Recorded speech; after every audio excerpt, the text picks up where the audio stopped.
Isang mapagpalang araw po sa lahat. Kanina po ay nasilayan natin ang pagdating ng ating mahal na Poong Jesus Nazareno mula Quiapo na bumisita dito sa ating bayan ng Hagunoy.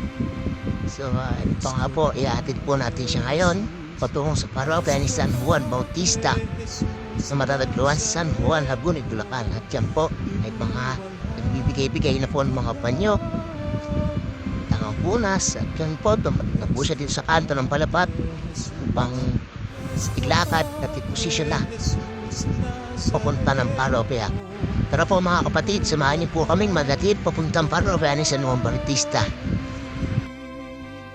Nuestro Padre Jesús, nuestro Padre Jesús Nazareno, nilulwalhati ka namin.